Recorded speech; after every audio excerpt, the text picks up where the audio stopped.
and welcome to We Are Definitely Wizards. My name's Richard. I shall be your host for today, or tomorrow, or in the future, or in the past. For after all, we can walk through space, and we can walk through time, because we are magical people.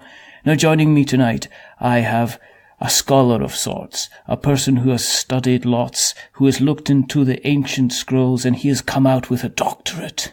It is the one and the only Dr. Tom Lovewell, and he is from Redwell Games, and he is here to talk about this rather fantastic, amazing game, which is all about wizards and spellcasting, which is called KaZing, which is coming to Kickstarter at the end of this month, the month of October, just before the witching hour. Isn't that right, Dr. Tom? That's right. It's coming out in time for All Hallows Eve. There you go. When all the witches, wizards, and ghosties and ghoulies come out, and I go hide and cry in the corner. Which is why this is a wizarding special. Just for you. I was gonna go against the grain, but I thought we might as well embrace it. Because we are coming. Embrace the spellcasting and the wands and everything. Yeah, don't push your luck. Okay. Now, the reason that we do this is because we're past episode 200.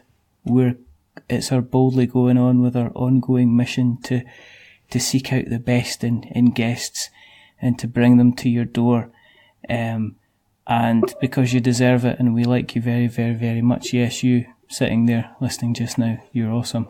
And the other reason that we do this is because I met Tom at Tabletop Scotland, and we were gonna have a little chat, and then he was so busy at his stand in his booth that we ended up basically sharing a packet of crisps and a tin of juice over a table and having a little chat, and then talking about having a chat now. Isn't that right? Yes. It is. That's right. Well, you did speak to Sally, who was on the stall next to me, who's a friend who also helped develop the game. So, someone glamorous to talk to instead. Is that you, or is that Sally? Certainly Sally. She's far more glamorous than I am. She doesn't wear silly Hawaiian shirts and wizard's hats like I do. I just think there should be a law against that, to be perfectly honest. But that's beside my prejudices and obviously my dislike for those who wear hats and are late. What we like to do is we like to find out a little bit about everybody's past that comes on the show. So do you want to tell us a little bit about maybe how you got into the hobby in the first place? Well, back in the day, so sort of mid-early 90s, I picked up Space Marine, so the little epic scale Warhammer 40,000, and that progressed into diving straight into 40k, and so myself and my brother used to play a lot of that. We'd played sort of the typical board games of Monopoly with family, but also Ghost Castle and all of that bit. But I got hooked by miniatures games, and so have been dabbling, with the odd exception here and there, in miniatures games or other things since then. So I've played 40k, went into Warhammer for a bit, moved to War Machine, and also went to Flames of War. But then about 8-9 years ago, a bit more than that, probably 9-10, I started with Tor Gaming. They had early stages of Relics. So when I was doing my PhD at the latter stages, I helped them with the playtesting and development of a tabletop board game. And so that sort of really helps me grasp not only the fact that I enjoyed playing not only miniatures games, but also role-playing games and other things, but I actually got a hand on the game development, developing rules and things. And so from that point, I started helping and sending Gavin, who was running Tor Gaming, ideas for different factions, how to do the rules and things. And some of it he listened to me, and most of it he sensibly edited out. But that took me sort of in the realms of, I quite like actually designing games as well as playing them. So going back to your kind of your original kind of miniatures roots, were you a type of person that had like shells and shells with, obviously with your brother being involved as well? Did you have quite a healthy collection? I had a healthy collection for then. Uh-huh. I think with the way that 40k going from 2nd edition to now 8th edition, Yeah. I think I had a sensible 1,500 points back in the day, which is now probably more like 600 points of Imperial Guard. So, but yes, I got the Chimera when it first came out, and I had all the different plastic Catachans and Valhallans and things. And my brother collected Eldar, and so we sort of both had sort of fights on dining room tables and things, but also had some friends that played, and that's when Necromunda came out, and also Gorkamorka, and so we dabbled in sort of with Gorkamorka with the orcs a bit, but it was mainly we each had a faction, and it kept it sort of to a sensible size, not shelves and shelves and shelves. That waited until I was in my 30s. How many did you have then compared to how many you have now? I'm a hoarder. So with the exception of selling my dwarves for Warhammer, I've still got everything else. So I still got my 1,500 points of Imperial Guard. How many is that? How many is 1,500 points?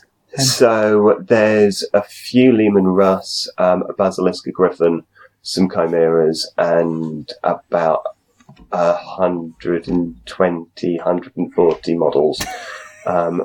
That's what I'm talking about. But that's just the 40k. I've also got pretty much every single Relics model that came out, because that's what I got for helping develop. I've got some Kador for War Machine when I played that. I've got Flames of War. I had an American armoured company. So I've got those kicking around. I'm currently playing Malifaux. So I've got a couple of crews for that. And I mainly play Guild, but I dabble occasionally with Outcasts. And I also play Warhammer Underworlds a bit. And I'm going to be good and not call it Shadespire, but everyone else still will. So, was that controversial?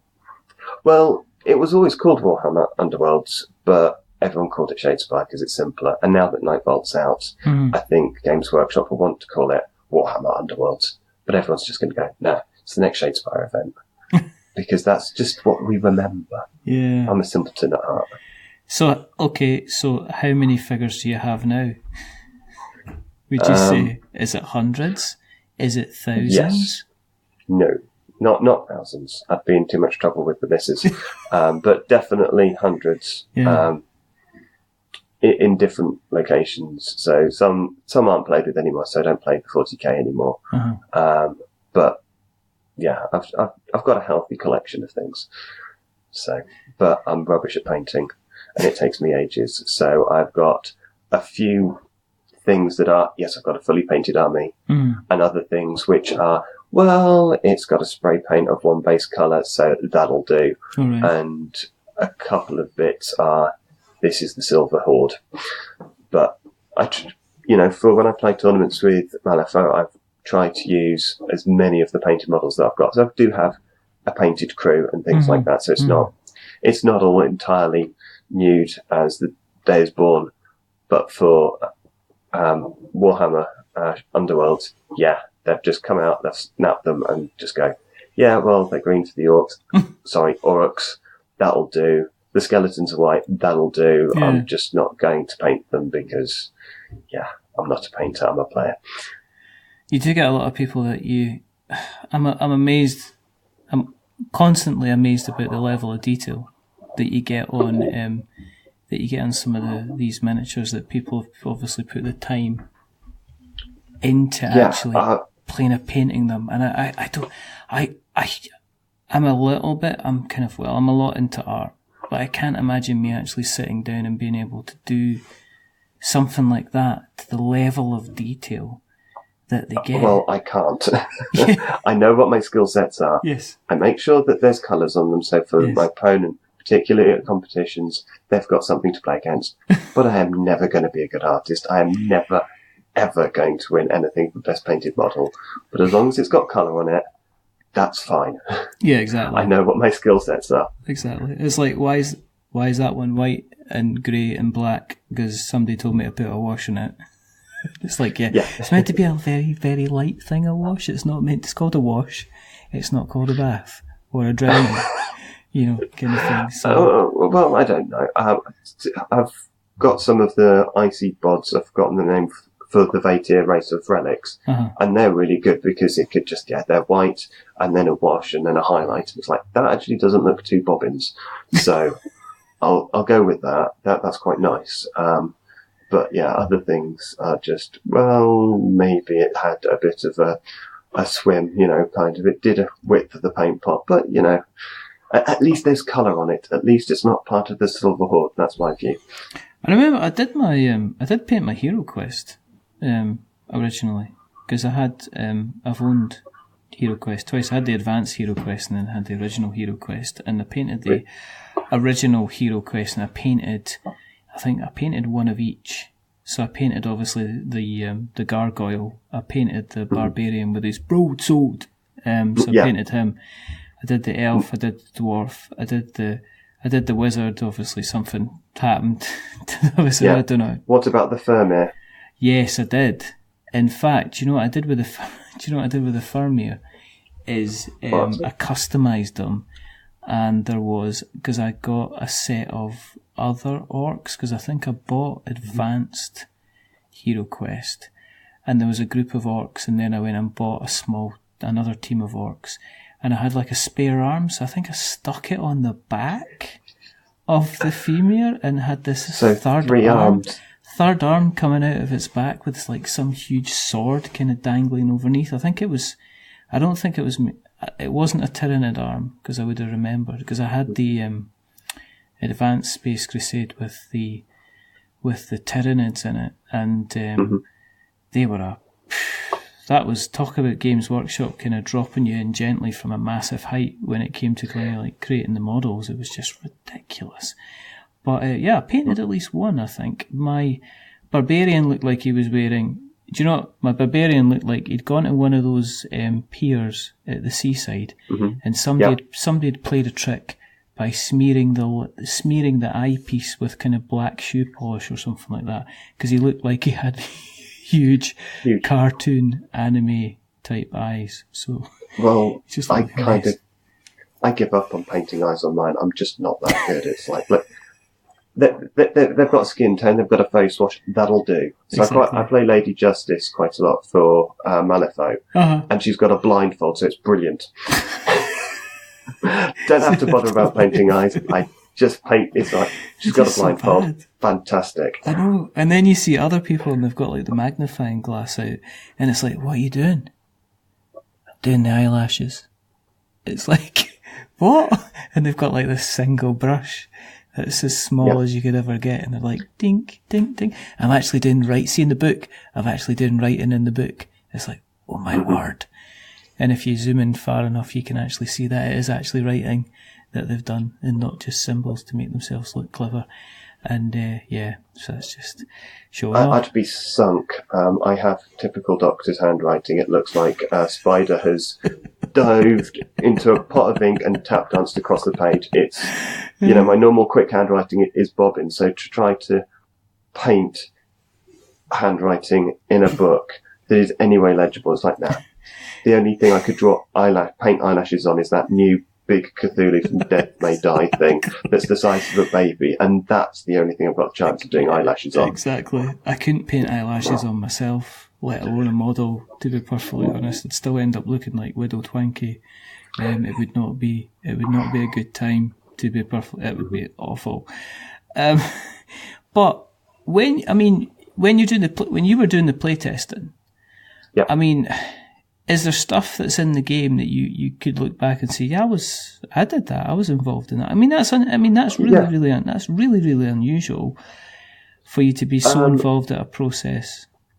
Yeah, well, I got developers credit in the version 1 and version 1.1 rulebook, and there's effectively at least one profile, so one unit for each race that I dreamt up. So for Vatir, there's the Evocator, which was one of the sort of low-level commanders, and that was kind of for my creation. I also helped with other bits where there was some artwork or some concept art and to help suggest rules for them. So there's bits where I had ideas and I just went, right, here's some ideas, Gavin, posted them off, sent them off to him, and he either kept them, modified them, or binned them, and bits changed completely. So I came up with an idea for a watchtower for the Rid-End race, and that's turned into a kind of a chicken dragon type creature with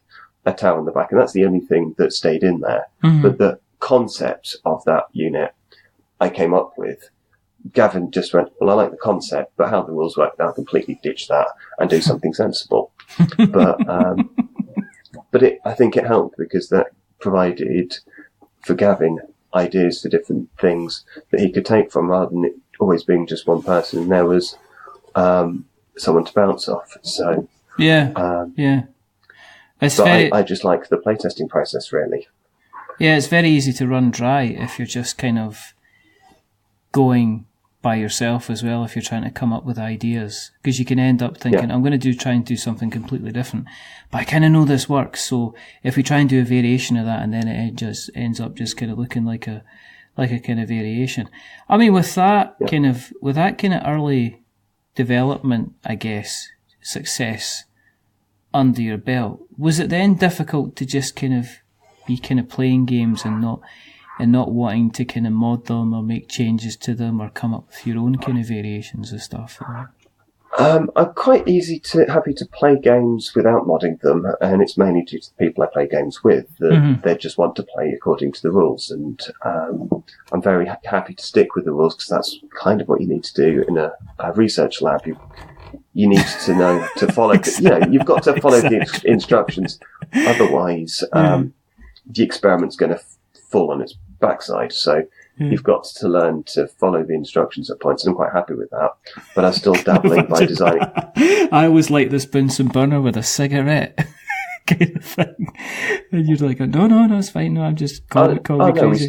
We still break things. It's planned breaking things. That's the difference. It's never, I'll just see what happens ad hoc. It's like, no, I'm intentionally going to break it. That's what science is. Engineers build things, scientists break things. just to see what makes it tick, I guess. Well, it is.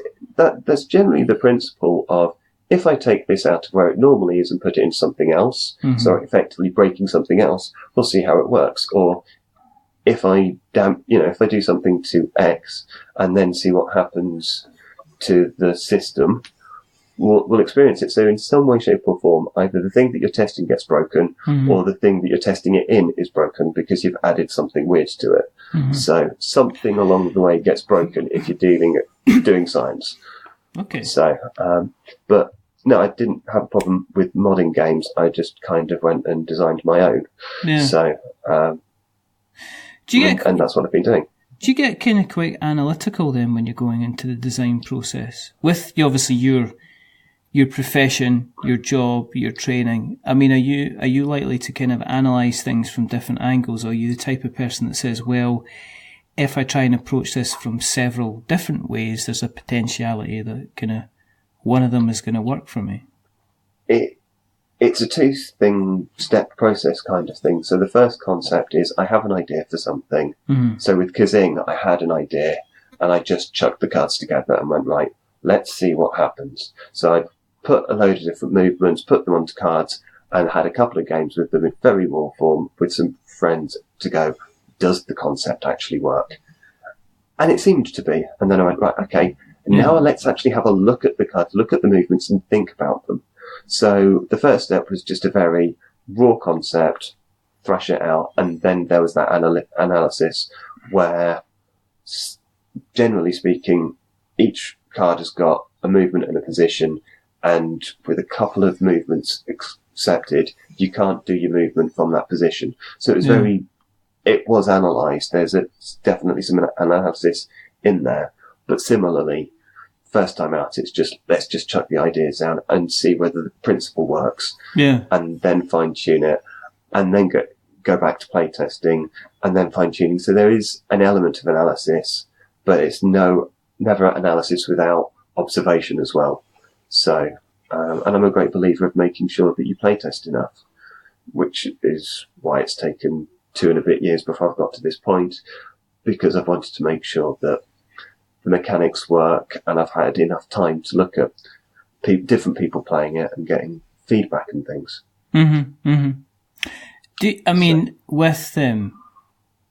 With like, say, when you were playtesting KaZing, yeah, and see compared to kind of other bigger games out there, where they seem to kind of not have the kind of the rule book kind of down, they're still working on stuff and things like that. Do you feel there's a bit more of a pressure for you to kind of produce the fully fledged, fully finished article over, say, maybe a Steamforged or a CMON of this world, where the rules kind of don't come out until maybe halfway through the campaign, or they're always kind of getting changed, or here, have a look at this and tell us what you think, kind of thing? Well, I wanted to make sure the rules were at as good a level to start off with. Yeah. But with KaZing, there's going to be additions, because I took the view, it's like a pack of cards, that you've got these cards, you can go and play games X, Y, and Z with them, but actually you can come and think of a different way. So I'm sure there are different game modes, I've called them, I think, in the rules of, there's 3 different ways from the pack that I've thought of that you can play the game. But actually there's more than that. I've got ideas for expansions with that. The other day I had an idea of changing it a little bit, making it a bit more fun, kind of like a dance mode, for want of a better description, kind of game. So there's going to be additions of, well, actually there are different ways you can play it, but the core movement of the wand movements from the cards, that will stay the same. But there will be additions to it, because I think it can be added to. But I wanted to make sure that the 3 core game modes were sorted, that it worked at the different difficulty levels for different age groups and things. That was all at least fairly solid, and critically people could pick up the rulebook and go, I know how to play it, rather than go pick up the rulebook and go, I think I know how to play it, but I'm just going to reread it about 3 times to understand. And my first iteration of the rules, it gave them to people, and people went, it looks very nice, but how do I play? And I think the current iteration, people are able to pick it up without me around to explain. And I wanted that. And that's why I've been holding off for the last sort of 6 months before wanting to release it, because I knew I wanted the game where people could pick up the rules and play it, rather than go, I've got to pick up the rules a second or third time. Is that a difficult thing to achieve when you've been so close to kind of like developing a game and playtesting a game and almost kind of controlling the environment in which that game is played? Is it difficult to kind of put it into a place where I can actually, I can take this deck, I can take it out, I've got the rules in front of me, and I can go ahead and just start playing straight away without you kind of rocking up at my door and saying, well, look, put these cards here, put those cards here, and away you go, kind of thing? I think it is a tricky element, insofar as you've got to go and ask people, and generally people are nice and go, yes, I will do it. But it requires asking things of people, and the difficulty I've had was people that I was developing and playtesting with, I can't use them to blind playtest, so you've got to go elsewhere to get that feedback on a rule book. And so you've got to approach people that you may not have approached before, and kind of get a wider group of people for this blind playtesting. And so I'm really grateful to people now that I've got the rules to a better iteration, to have taken it blind and give me feedback. But the advantage from the science point of view is I've had to write research papers, I've had to write my thesis and then have a viva.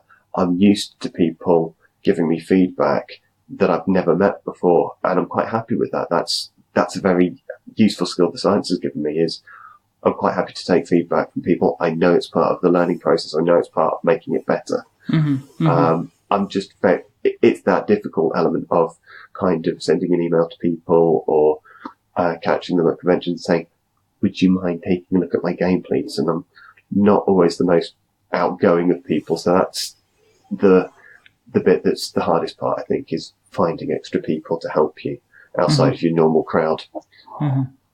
Is that also the same then with the marketing?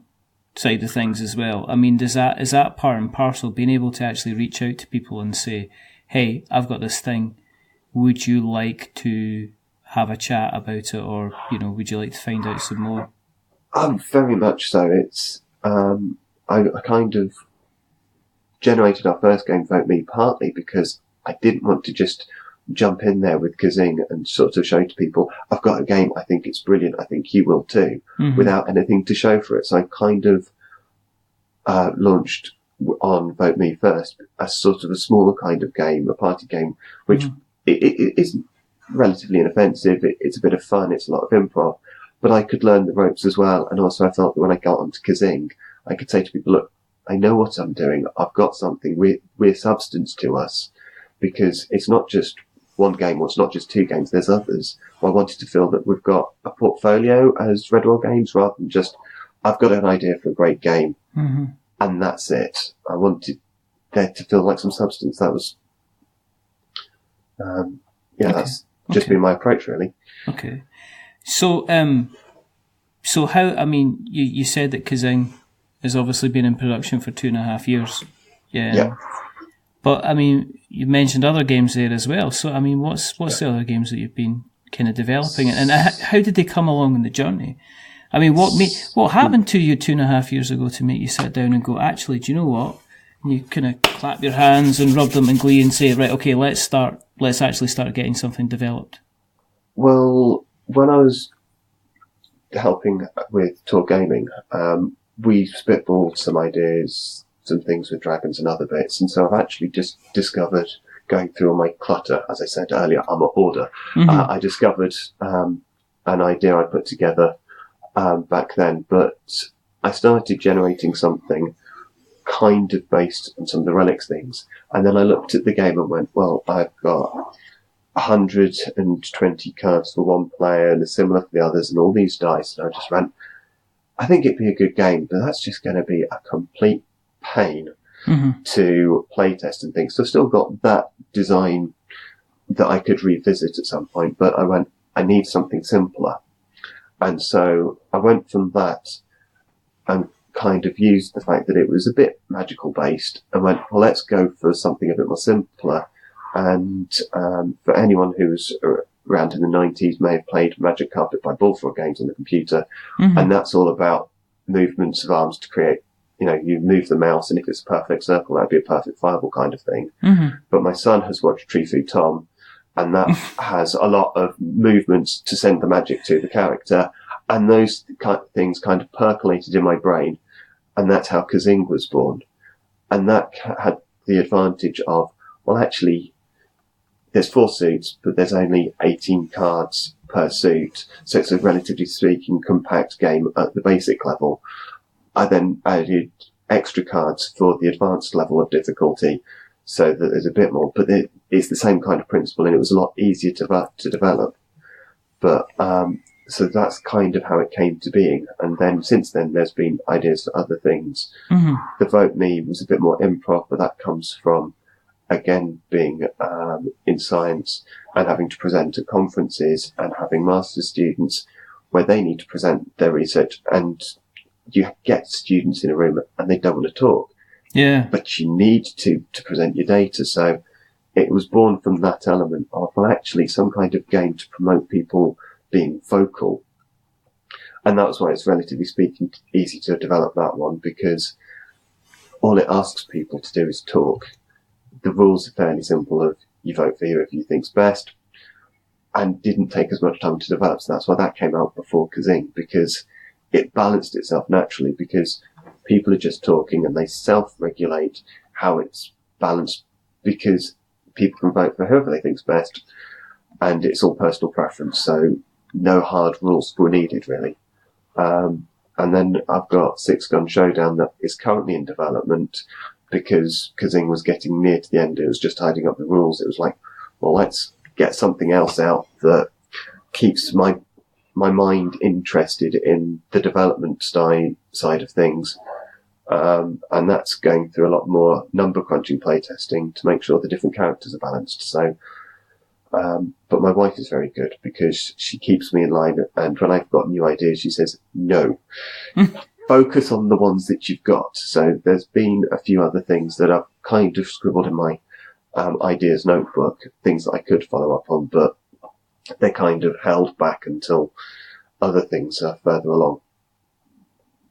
Was it, when you did vote me, yeah.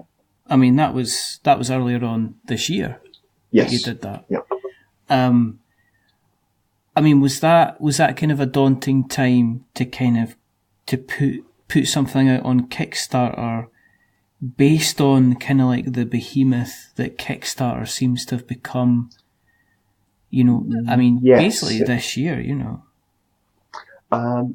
It was always intended to be me learning how to use Kickstarter, and unfortunately the first release coincided when I got reviewers' comments back to a paper. So last year, I think sort of September time, submitted one of my research papers, and I'd kind of forgotten about it, and then I was gearing up for Kickstarter at the beginning of the year and got the reviewers' comments back, and you've got a month to respond, and I'm going, but I had a deadline of, I wanted to get things through onto Kickstarter and sort it out so that I could put an order in with the printers to have something to take with me to UK Games Expo. That was always my aim. But it ended up being as Redwell Games, a small release, just so I could learn how to do Kickstarter, all the different bits of putting a page together, getting a printer sorted out, logistics and all of that, because I'd never done it before. And it was a case of, it doesn't need to be huge. It just needs to be something that I can learn from. And it did that brilliantly. Yeah. And people have found it and they've enjoyed the game. Because basically it just involves talking for 15 minutes about all kinds of rubbish. But you're right. I mean, it funded. I mean, it did what a lot of much more ambitious Kickstarters have failed to do. I mean, there's a lot of companies out there that are running Kickstarters with the same project for the second time now, for the third time now, because the first time now, for whatever reason, it didn't get the traction. It wasn't in the current zeitgeist, or the gods of Kickstarter decided not to smile on it for whatever reason. It doesn't. Yeah. I'm more and more perplexed by games that fund immediately, games that just don't seem to get kind of any kind of traction at all. But I mean, you had a very, very modest target, which was like £600. Yeah, well, in all honesty, because I knew the levels were low, and because my circumstances also had changed. So I'd been working for the University of Sheffield, and my grant had come to an end. And so at that point, what happens is you get made redundant. As I've been working at the university for a number of years, I actually got redundancy pay. Mm-hmm. So actually a big bulk of the payment for the print run was redundancy pay. I'm now working in Sheffield in science still, doing different things, but I've now got a permanent contract. I don't have to chase grants as well, and I don't have to write research papers, which also helps with the games development, means I've got more time. I don't have to come home and be writing science. But I just went, I can do something smaller because I've got this redundancy pay from working at the university for so long, grant coming to an end and just being made redundant because there's no more grant. So it was, I'm learning on this one. I'll use most of that. I'll just get a little bit, just push it over the edge. Job done. And it was so that I could say to people, I've learned, I've spoken to printers, I've got all that sorted. I know what I'm doing now. I'm not going to go, give me all your money, please, thank you. And you can trust me because I say so. I want to be able to say to people, you can trust me now because I've done it once. I've gone through the principle. I know how to get a game to printers and back and out to people. Did you get it printed in the UK? I got it printed in Germany. Oh, right, okay. So, but I'm looking at printers in the UK, but potentially could go back to the guys in Germany as well, as they did a good job. So, yeah. But keeping it fairly local. Okay. And obviously with the interesting political climate and Brexit, everyone's going, but I think the aim is to get things sorted before that's going to have a real issue this year. Yeah, it's kind of, I mean, I don't know. It's like, how do you get political and non-political on a podcast where you've tried to stay away from the kind of the politics? But I am particularly interested in seeing. There's a lot of kind of companies running Kickstarters just now, and I'm thinking you're going to be fulfilling after March, and I'm just interested to see kind of what kind of potential plans they maybe have for, I mean, let's face it, if they're going to be fulfilling into the UK, or if they're using like, say, was it Happy Shopper in Germany, fulfilling, and usually those they've fulfilled, I think it was Founders of Gloomhaven and Root, so they fulfilled that from Germany into the UK. And also you've obviously got Games Quest as well, who are fulfilling from the UK into Europe as well. So we're interested to see kind of potentially what might happen there, and what kind of plans people have put into place to kind of cover that off. I might, investigations are required, sir. Well, I think the big difficulty is at the moment, you could say, I'll look into it, but the reality is the politicians don't know what's going to happen yet. So I kind of view Brexit Day, whether sensibly or foolishly, as we know what's going to happen on the 29th of March. Yes. And because there's the transition period, I reckon that you're going to get to Brexit Day, we know what's going to happen, and during that transition period, we'll be moving towards this is how it's going to be, because you're not going to go, no. I wake up on the 30th of March and everything's in place. Sorted. Yeah, I know. Yeah, because I know. Bureaucracy doesn't work that quick. No. You're lucky if things happen within about a week, can't you? So.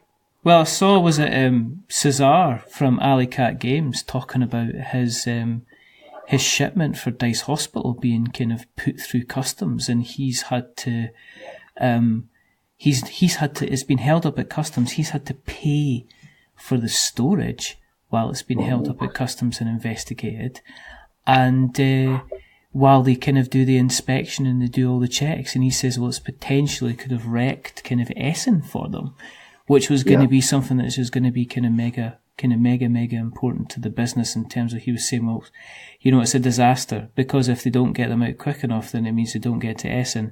If they don't get to Essen, there's backers that would like to, I guess, pick the game up, but there's also a large retail opportunity for people to actually purchase the game, at Essen as well. So, it's like, in some ways, the custom stuff just now can be a nightmare if you get caught in it. So it's just interesting to see what the potential ramifications could be kind of in the kind of the future, which is why, why I was interested in kind of where you were potentially getting kind of things kind of printed. Well, this is why I'm looking at the UK as one option, but the guys in Germany, it was approximately a 10-week turnaround time. So as long as things are sorted by first or second week in January, which they're getting to be that case, I've got most of the cards sorted. It's just the current version of the artwork. The background's going to change from the one wizard I've used as a prototype for the last year.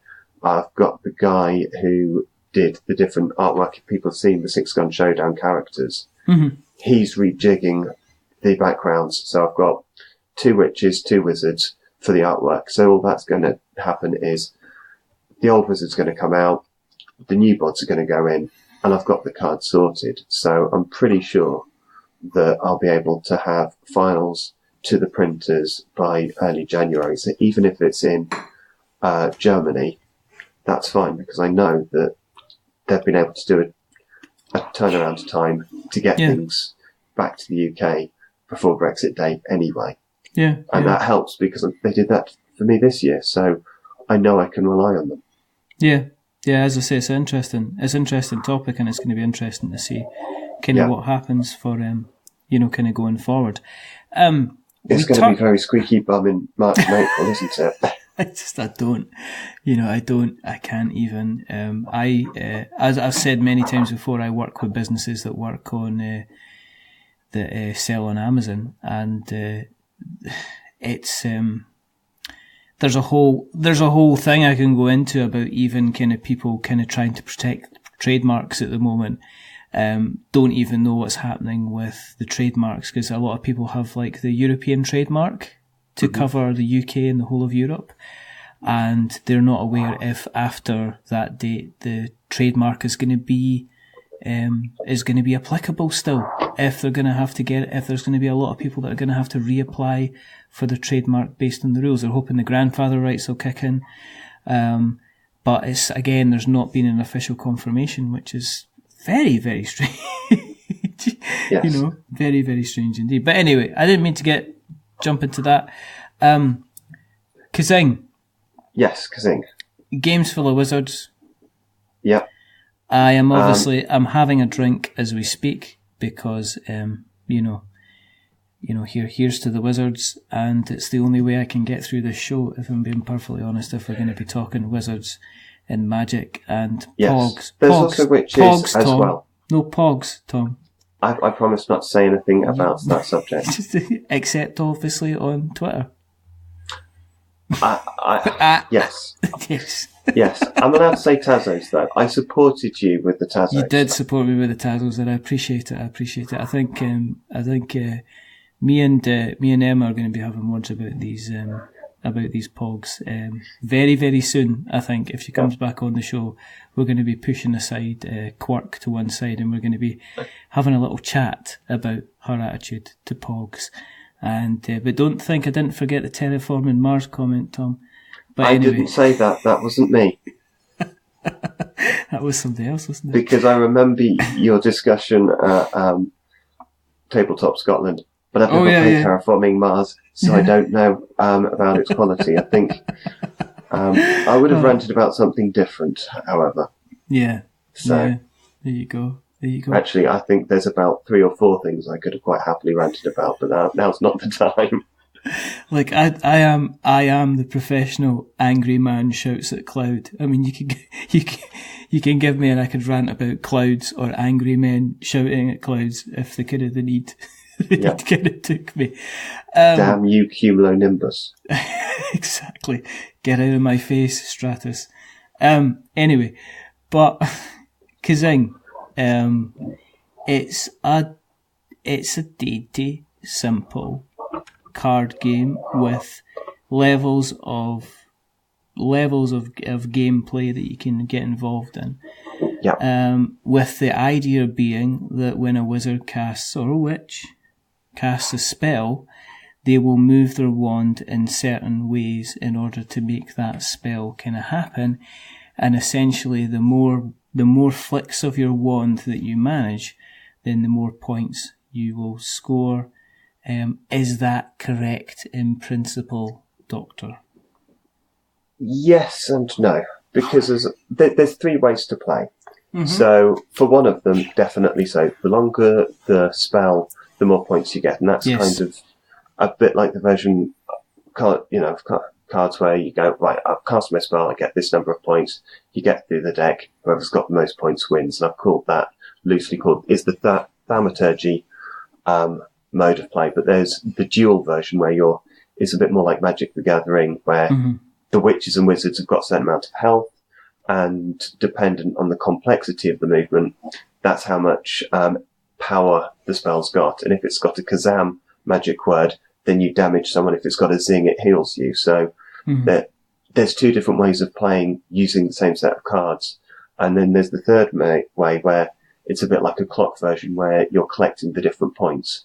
So if you think of a 3x3 grid, it's basically you've got a person there with their head at the top, which I've called position 2, feet at the bottom, position 8, and you've just got the different places where you can reach your arm. So if you stand up, you put your right arm up in the air, that's position 1. Yeah. You move it all the way to the left, that's position 3, and it's all about this space that you could put your wand or your staff into, and that's what it's trying to symbolise. Yeah. And the difficulty of the movement card determines how much power you've got. So some are very easy, can be played anywhere. So a full circle can be pretty much played in any position, and so therefore that only scores 1 point of power. Yes. But some specific diagonal movements, there's only 4 places you can actually start at to then finish, and so that gives you more power. But the different modes of play mean you're looking for different cards. A circle's a brilliant card if you're playing the Thaumaturgy version, because it's really easy to get a longer spell, but it's rubbish if you're trying to do damage to someone where you only get 1 point of power, whereas a diagonal gives you 4. Mm-hmm.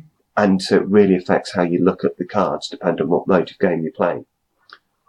So, but the other thing, which is quite neat, is there's a difficulty mechanic. So I've had kids as young as 8 playing against their parents, and the kids have got the slightly easier version of the game, and they've had a competitive game against their parents or aunts and uncles. And so it's designed that way. Part of the inspiration was, I want to play with my son. I want to be able to have a game where he can play and have a competitive game, and I can play and have a competitive game.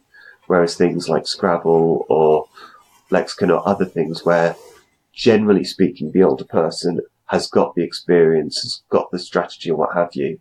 Yeah. And so is either whooping the younger one or has got to sort of falsely play down their skill. And I wanted something where actually whoever's playing, whether adult with child or an experienced player with someone who's new to the game, everyone can have a challenging game.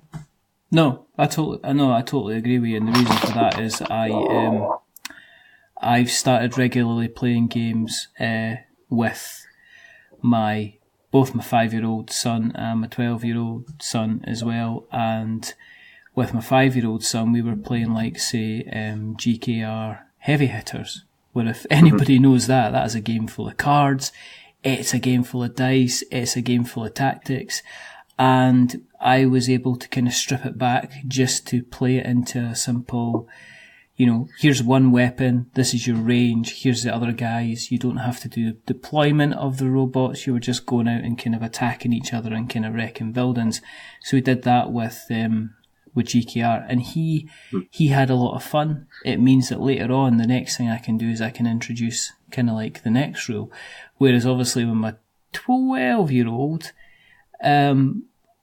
you can play games kind of really proper now, which is kind of cool, but there still can be some games which you maybe have to leave out certain rules just because of the level of complication that's kind of involved. And there's also other games that I still wouldn't kind of play. But then again, I mean, I played Root with him the other week with my 12-year-old boy, and he picked it up straight away, was able to play, was able to understand it, and kind of had a kind of a jolly good time. So you saying to me that I can be almost having an asymmetrical game with, either of them, and they'll both kind of understand it, and they'll also be on even footing with, me, without me having to kind of dumb things down or take things out. That's really kind of interesting to me, to be honest. Yeah, that's the principle, and it gets to the point of when everybody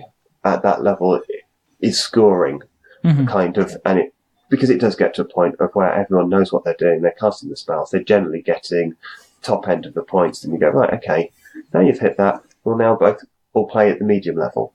And it just knocks it up that step so that people can feel like they're actually advancing through the game.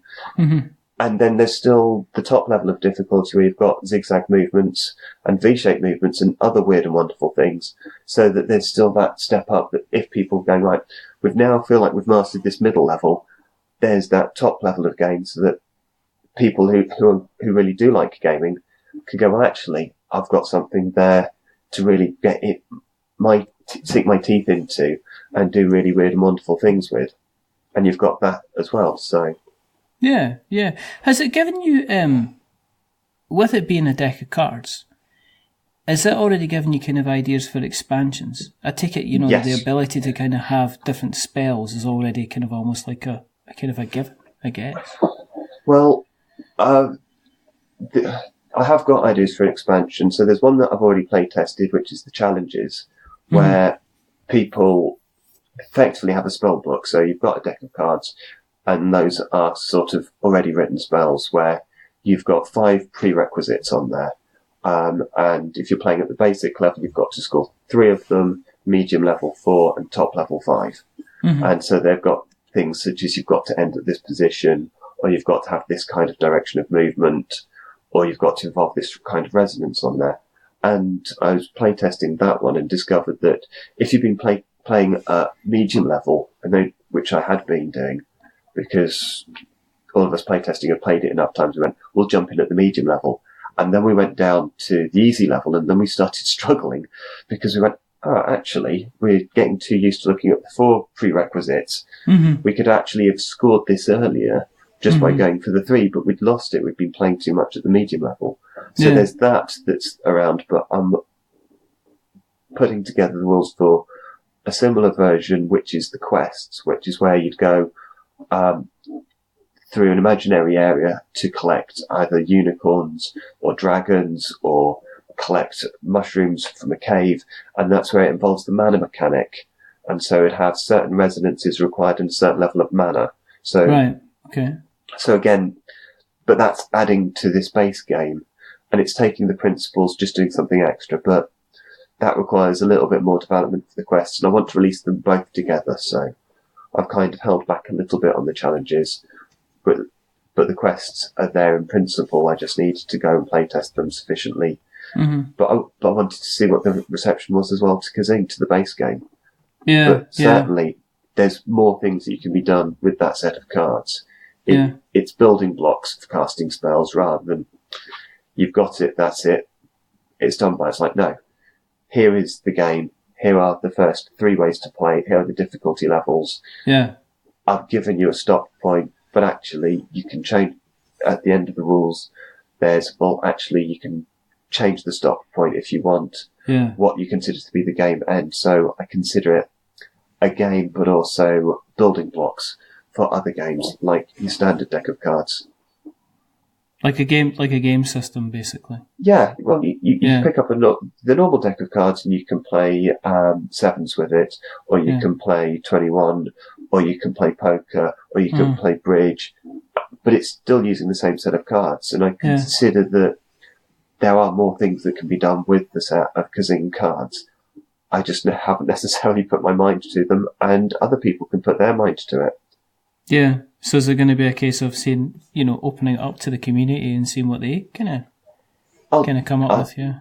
Definitely. If Kickstarter goes well enough, I'll get people who actually know how to do websites to have a look at the Redwell Games website and make something nice and put together an area where people can add suggestions and create a resource. At the moment, I'm just having to curate it, and it's something new that I've not done before. So there's information on there, but it's not as beautiful as I'd like it to be. But, there's only so much one person can do at a time. So, in terms of stretch goals, because with Vote Me, it was like, okay, I want to get this made.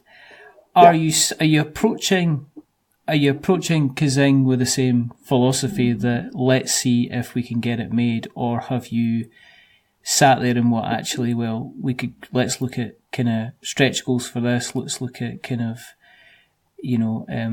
what else we can add in terms of value to the game depending on the level that we fund? Or are you just happy to just say, if I get the game made, brilliant, we can look at improving it kind of later on? So in terms of stretch goals, there's going to be a sort of a point where things are happy. So I think probably something like second or third, there will be everyone's going to get a wand chucked in. But also, it's not just the fact of a wand because it's thematic, but also with the game you can stand up and actually act out what you're doing. But it also works really nicely as whose turn it is, so you can just pass the wand around. So it's something that fits with the game, and so that's just going to be chucked in at a certain level. But we're going to just, as a lot of other people have done, make the game look nicer for those that have backed on Kickstarter. That's my aim for stretch goals, because there's not much more I can add in. If it does phenomenally well, then I think I will chuck in the challenges, or at least a good chunk of these challenge cards. But I don't want to be sufficiently arrogant to think, oh yes, it'll definitely get to that. I just want it to be funded at the moment. And I've got the first few sorted out in my head, because if it does do nicely enough to get to some stretch goals, brilliant, I'll be over the moon. If it funds, I'll be happy. So, it's just going to be a case of a better game to start off with some extra things put in for people that have backed. And if it does phenomenally well, then yes, there's these challenges that I can go, actually, we'll put in another 20 or 30 odd cards and we'll include that into the game. Yeah, well, I mean, it's a nice challenge to be presented with. Yeah. To be in that situation where you're sitting there going, well, we have gone through our funding goal, and therefore I actually need to sit down and think of some additional stretch goals because we're funding kind of so well, which is, always a nice place to be in, if you have exactly. And that was partly where I'd got the ideas from challenges a while back.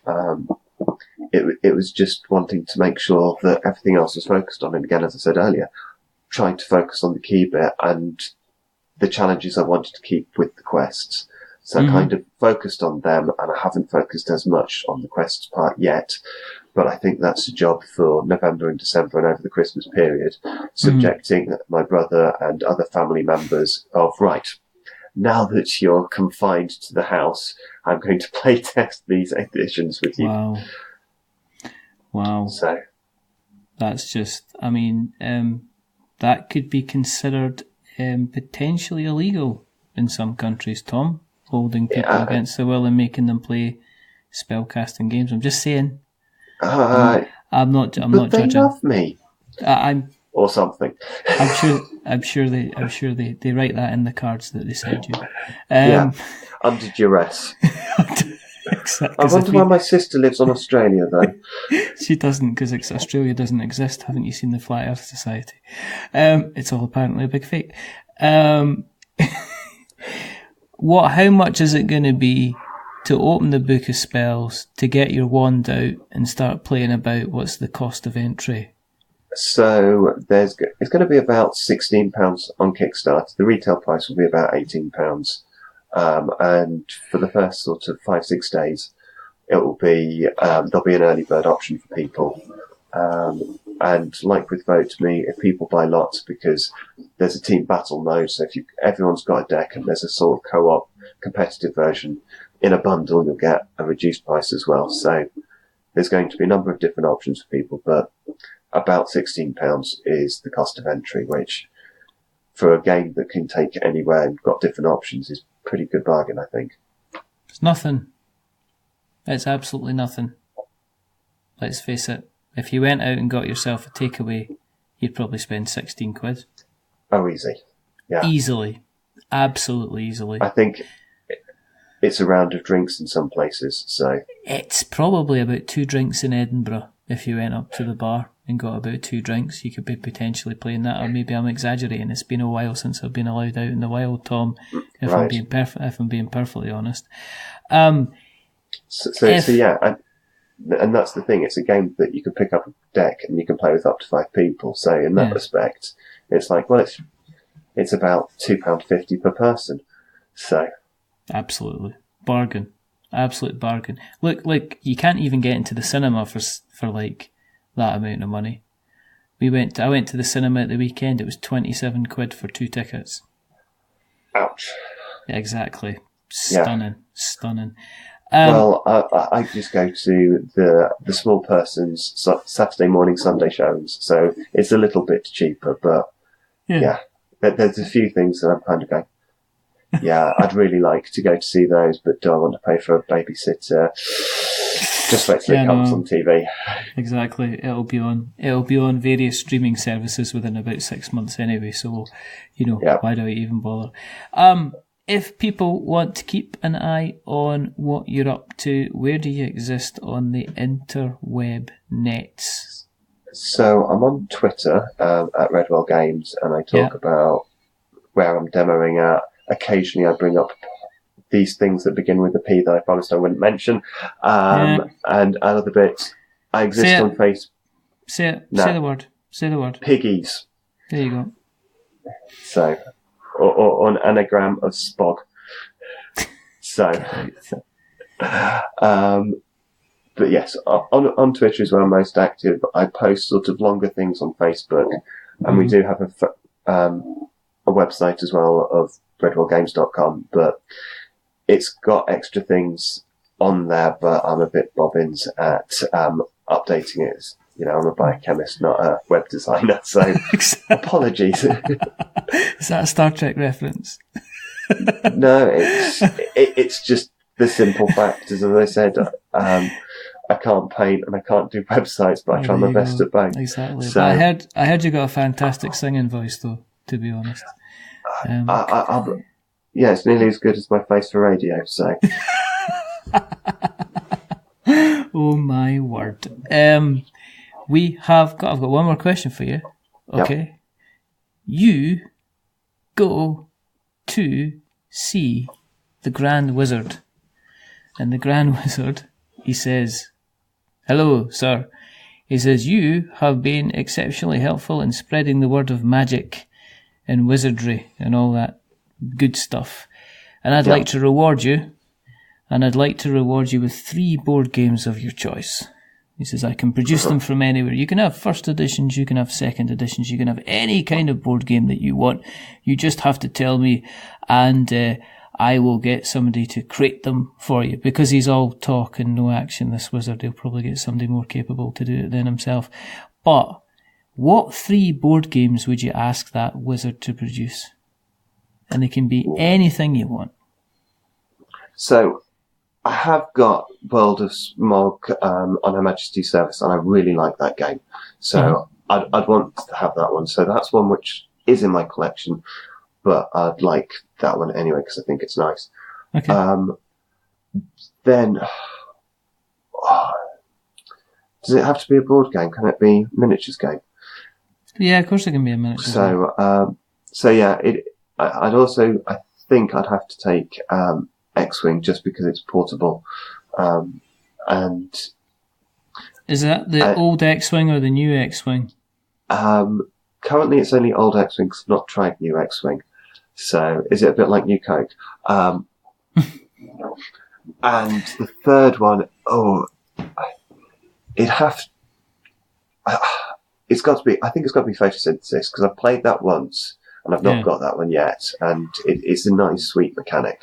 So I was thinking about something like Gloomhaven or something else, but I don't think I've got people, or Twilight Imperium, but I don't have people that I can play that for hours with. So I think something. No, they would make sure the wizard's got friends, and he would make sure there's tons of people to play. So if you want Gloomhaven or Twilight Imperium, you can. Yeah, it'd have to be something. It would have to be one of those two. Something that you basically need to have unlimited time and unlimited space to be able to play, and I'd go for one of those because which one? I've looked at them and thought, which one? I'd go with Gloomhaven over Twilight Imperium, but know which way your bread's buttered now, tell you.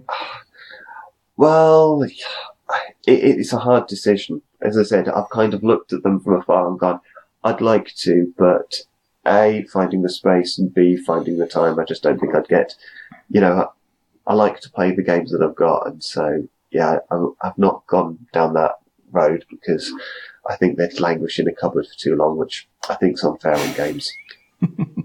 Until I've played the socks off them, and then I kind of leave them in the loft like I've done with my 40k stuff. Awesome. We'll take all the links that you give us and we'll make sure they go in the show notes so we have notes to show. If you want to find out what we're up to, what we're doing, things like that, go to Twitter, We're Not Wizards, go to Facebook, We're Not Wizards, go to YouTube, We're Not Wizards, go to Instagram, We're Not Wizards. You can go to our blog, which is we'renotwizards.blogspot.com. In the next couple of weeks, there's going to be what we think of KaZing. Guess what? It's going to have one big 4-letter word. No, that's not true. Sing. Or sick. Ream. You can go to our website, which is we'renotwizards.com. You can email us, which is magic@we'renotwizards.com. You can find us on all the podcast catchers on Stitcher and Spreaker. We're on Spotify. We're potentially going to be on Deezer. I don't know if anyone's heard of Deezer. It's another music app, but apparently they were accepting people to ask and go on to their kind of players. So we've asked, and we'll see what happens. If you want to find us on the big bad fruit boy of the world, you can find us on Apple Podcasts. And as we say, if you like what you've listened to tonight, please drop us a subscription. Make sure you check out what's happening with Tom, Dr. Tom, and his wonderful game. But if you do like what you've listened to tonight, drop us a subscription and consider giving us a rating or a review. If you are going to be giving us a rating or a review, don't give us 10 stars, because it makes us a Roman numeral big-headed. Kiss. What? Roman numeral kiss. Yeah, pretty much. Don't give us that. Or don't give us 1, because it makes us cry. Give us a 5, because it's in the middle, and it's average. And we are just a little bit average. But the person who's not been average tonight is the rather wonderful, the rather fantastic Dr. Tom Lovewell. Thank you. Thank you very much for being on, sir. It's been an absolute pleasure and an absolute delight. There's only 3 more things that we have to do. The first thing... Oh, damn it, I can't ask this question. Right, okay, here we go. The first thing is to remember that we are many things, but we're not wizards. Are we wizards, Tom? Supposedly you're a sorcerer? Supposedly I am. Definitely I'm hidden. Maybe you're a mage? Maybe I'm definitely a wizard. Do you know what I mean? Do you know what the funniest thing is, right? Stop. Right. Pause the podcast right now, yeah? Go and look at the Twitter profile. And then come back to the after. Are you a zombie wizard king? Yeah, that's pretty much it. That's far more awesome. I think that means you're a necromancer, aren't you? Pretty much. Kind of an undead wizard. Exactly. The second thing is that, do you like swords, Tom? Yes. Do you like making swords, Tom? Do you like crafting swords, Tom? I would certainly have a stab at swordcraft. You would certainly have a stab at it, because basically, we had a gentleman on a while ago called Adam from Adam's Apple Games, and Adam went on to kickstart successfully the game called Sword Crafters, and he's kindly said, would one of the listeners like a copy for themselves? And Sword Crafters is basically, it's a 3D build an actual sword out of cards, and it looks cool. That sounds awesome. It does. It is awesome. It's absolutely awesome. But what we're saying is that if you want to win a copy of Sword Crafters, then what to do is to send us a picture of yourself. Drop it in the DMs if you're a bit shy on Twitter, or if you're going to go, put it into Twitter, and we use the hashtag I'm a sword crafter, not a wizard. And what we'll do is when we get enough in, me and Adam are going to check over them, and we're going to pick a winner, and we're going to send you a copy, because it's very, very fantastic. So, and we'll make sure that competition gets spread far and wide. Everyone should enter, because it will be awesome. And you can put a picture, it doesn't have to be an actual proper sword, it can be a sword made of anything. We want people crafting swords out of all types of things. Make out of like door frames and puppies or car bits, make out of trees, anything at all. Spaghetti. I mean, whatever takes your fancy, just make us a cake that's a sword. Whatever you want to do, but just remember to add the hashtag, and maybe you could get your own copy of Sword Crafters very, very soon indeed. And the last thing is to say goodbye. So it's a goodbye from Tom. Say goodbye, Tom. Goodbye, Tom. There you go. Every single time. It's almost like I tell you to do it. It's almost like it's unscripted. It's ridiculous. I'm a performing monkey. You're not a performing monkey. You're many things, but you're not a performing monkey. True. That's the name of our next podcast. We're Not Monkeys. And it's a goodbye from me. Remember, stay safe, roll6s.com. And at the end of the month, when the moon is fat and All Saints' Day comes lurking round the corner at us, where the veil between magic and reality becomes so thin that maybe you can reach through Move your hands in a circle, move your hands in a Z, move your hands in all different manners of things, and you might not have a swish, you might just have a KaZing instead. But until the next time, goodbye. Goodbye, everybody. Goodbye. Goodbye. Goodbye. Is it secret? Is it safe? Bye.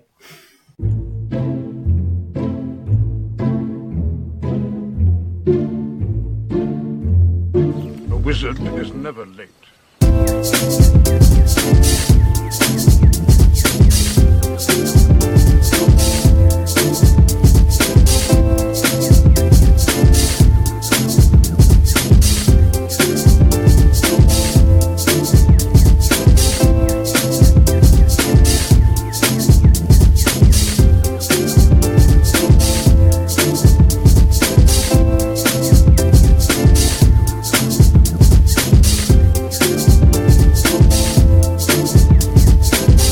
Nor is he early. He arrives precisely when he means to.